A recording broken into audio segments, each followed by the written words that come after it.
Hello friends, இந்த வீடியோவில் என்ன பார்க்க போகிறோம் அப்படின்னா பார்த்திங்கன்னா, நேற்று நடந்த சம்பவத்தை தான் பார்க்க போகிறோம். நேற்று கல்யாணத்தை நிறுத்தியிருக்காங்க. இதனால் கல்யாணத்தை நிறுத்தியிருக்காங்க அப்படின்னு நம்ம பார்க்க போகிறோம். இப்போ பார்த்திங்கன்னா, வாட்ஸ்அப்பில் பார்த்திங்கன்னா பையனோட ஃபோட்டோ நிறைய அனுப்பியிருக்காங்க. அதை பார்த்த மணப்பெண்ணுக்கு ரொம்ப பிடிச்சி போச்சு. இல்லை, நேரில் பார்க்க டைம் இல்லை, அவர் பிஸியாக இருக்காரு சொல்லியிருக்காங்க. சரி சொல்லி கல்யாண ஏற்பாடெலாம் பண்ணியிருக்காங்க. கல்யாண ஏற்பாடு பண்ணது உத்தரப்பிரதேச தான் இந்த சம்பவம் நடந்திருக்கு. அதுக்கப்புறம் கல்யாணத்துக்கு போனவங்க அப்படியே அதிர்ச்சி ஆகிட்டாங்க. இன்னும் வாட்ஸ்அப் ஃபோட்டோவை அவங்க அனுப்பின ஃபோட்டோவும் இதே நேரில் பார்க்கும்போது சம்மந்தமே இல்லை, வேறு வேறையாக இருந்தது. நீங்கள் அனுப்பின ஃபோட்டோ நல்லா இருந்தது, ஆனால் நேரில் அனுப்பும்போது இப்படி இல்லையே அப்படின்னு அவங்க சொல்லியிருக்காங்க. அப்போ தான் அவங்க தெரிஞ்சிருக்கு அவங்க இப்போ பொய் சொல்லியிருக்காங்க. வேறு யார் ஃபோட்டோவும் அனுப்பிட்டு பையன் பார்த்தோன்னா அந்த பொண்ணுக்கு பையனோட பிடிக்கல, வாட்ஸ்அப்பில் அனுப்பின ஃபோட்டோவில் தான் நான் சம்மதித்தேன் கல்யாணத்துக்கு, ஆனால் இப்போ எனக்கு மாப்பிள்ளை பிடிக்கல அப்படின்னு சொல்லியிருக்காங்க.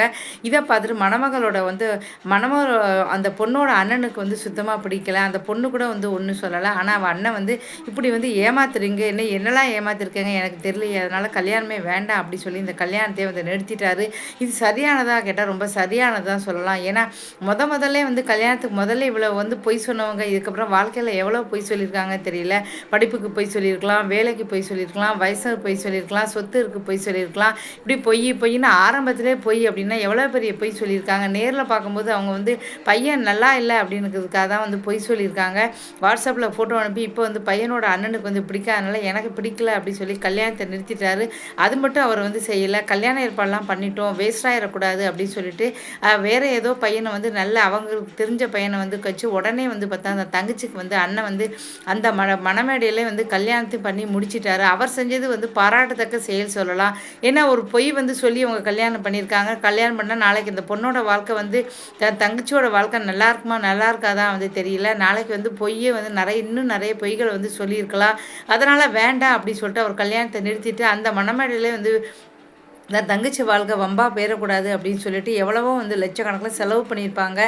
கல்யாண செலவு அப்படிங்கிறது சும்மா இல்லை, ஒருத்தருடைய கனவு சொல்லலாம். ஏன்னா ஒரு குழந்தை பிறந்தது உடனே அந்த பொண்ணுக்கு கல்யாணம் பண்ணணும் அப்படின்னு சொல்லிட்டு உடனே பெண் குழந்தை அப்படின்னா கல்யாணம் பண்ணணும்னு சொல்லிட்டு சிறுக சிறுக பார்த்தீங்கன்னா அம்மா அப்பா ஒவ்வொருத்தரும் பார்த்தீங்கன்னா பணத்தை பார்த்தீங்கன்னா சேர்த்து கொஞ்சம் கொஞ்சமாக நகை வாங்கியிருப்பாங்க. அது மட்டும் இல்லாமல் கொஞ்சம் கொஞ்சமாக பணம் சேர்த்து கல்யாணத்துக்கு வேணும்னு சொல்லிட்டு அந்த பணம் சேர்த்தவங்களுக்கு தான் அது தெரியும்.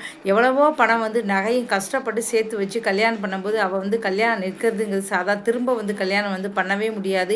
எத்தனோரோட கனவுன்னு சொல்லலாம். ஒரு தடவை அந்த இவ்வளோ செலவு பண்ணி நிறுத்திச்சுன்னா மறுபடியும் செலவு பண்ண முடியுமா தெரில. அதனாலே அவர் என்ன பண்ணியிருக்காருன்னா தனக்கு பிடிச்ச வேறொரு பையனை வச்சு தன் தங்கச்சிக்கு ஒரு நல்ல பையனை கல்யாணம் முடிச்சிட்டாரு. உண்மையிலே இது பாராட்டணும். அந்த பையன் செஞ்சதுக்கு சரியாக கேட்டால் ரொம்ப ரொம்ப தவறுன்னு சொல்லணும். அவர் உண்மையிலே நல்லவராக இருந்தால் என்ன சொல்லணும், அவர் நேரில் பார்த்து என்ன உனக்கு பிடிச்சிருக்காமா அப்படின்னு சொல்லியிருக்கணும். நல்ல குணமுள்ள பொண்ணு என்ன சொல்லியிருப்பாங்க, மனசு தான் பெருசு, நீங்கள் அழகாக இல்லைன்னு பரவாயில்லை அப்படின்னு சொல்லி கண்டிப்பாக ஏற்றிருப்பாங்க. அதுக்காகத்தான் அழகாக இல்லை எங்கே இந்த பொண்ணுத்தனமா வேண்டாம் சொல்லிடுமோ அப்படின்னு சொல்லிட்டு அவர் வாட்ஸ்அப்பில் வேறு ஏதோ ஃபோட்டோக்களெல்லாம் அனுப்பி அந்த பொண்ணை ஏமாற்றி திருமணம் வரை கொண்டு வந்துட்டு கடைசி நேரத்தில் அந்த பொண்ணு நேரில் பார்க்காமையே இருப்பா. பார்த்ததுக்கப்புறம் இப்படி செய்யறது ரொம்ப ரொம்ப தவறான விஷயம்.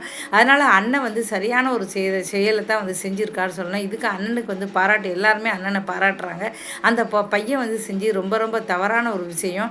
இந்த வீடியோ பிடிச்சா மறக்காம சேனலை சப்ஸ்கிரைப் பண்ண. இது மாதிரி நிறைய விஷயங்கள் நான் தொடர்ந்து வீடியோக்கள் போட்டிருக்கேன் பாருங்கள். நன்றி, வணக்கம்.